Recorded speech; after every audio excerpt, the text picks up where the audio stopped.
माँ बाप से इतना कुछ सीखा हूँ।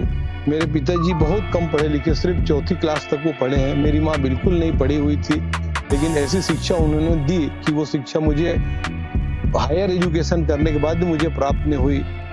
एक्टिविटी के 10 साल के बाद मैंने समाज सेवा शुरू किया। मेरे दोस्त बोलते थे, यार हम लोग कई संस्थाओं से जुड़े हैं, तुम आ जाओ। लेकिन मैं ये देखता था कि मेरा यहाँ पे फ्यूचर बनाना बहुत जरूरी है। जब तक मेरी कमाई ठीक नहीं होगी, तो 10 साल तक मैंने सामाजिक एक्टिविटी में बिल्कुल इन्वॉल्वमेंट नहीं रहा।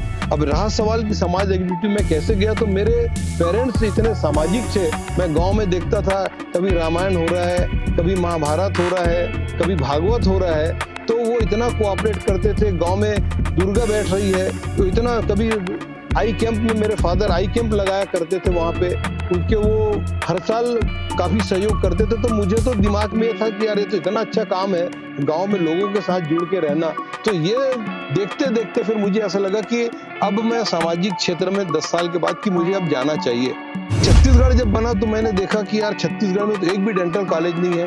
मैंने थोड़ा रिसर्च किया कि इंडिया में कितने डेंटल कॉलेज है। उस समय मुश्किल से 35-40 डेंटल कॉलेज थे। मैं ये देखा कि वो 40-35-40 में कौन लोग चला रहे हैं। तो पता चला कि उसमें चलाने वाले ज्यादातर इंडस्ट्रीज के लोग हैं, बिजनेस के लोग हैं, डॉक्टर बहुत कम है। तो फिर मैं किसी से एडवाइस लेना उचित नहीं समझा और मैं सीधा इस लाइन पे आगे बढ़ गया कि अब मुझे छत्तीसगढ़ में पहला डेंटल कॉलेज खोलना है। और मैं बहुत कुछ अकेले इसमें आगे बढ़ गया था। ये मेरा सौभाग्य है कि मैं उसका फाउंडर, उसकी सोच मेरे दिमाग में आई। फिर मैंने अपने दोस्तों को, जो मेरे खास थे, जिनको मैं कन्विंस कर सकता था, उनको किया कि भाई ये काम मैं आगे बढ़ा दी हूँ, आप लोग जुड़ना चाहते हो। ऐसा करके मैंने ये छत्तीसगढ़ का पहला प्राइवेट डेंटल कॉलेज 2001 में हमने फाउंडेशन रखा और इतने कम समय में 2002 में हमने वो डेंटल कॉलेज की शुरुआत यहाँ कर दी। पहला डेंटल कॉलेज प्राइवेट हमारा रहा। आज भी, आज की तारीख में छत्तीसगढ़ का it is the best dental college of Chhattisgarh है। ऐसा है तो बिना संघर्ष के तो कोई जीवन है नहीं।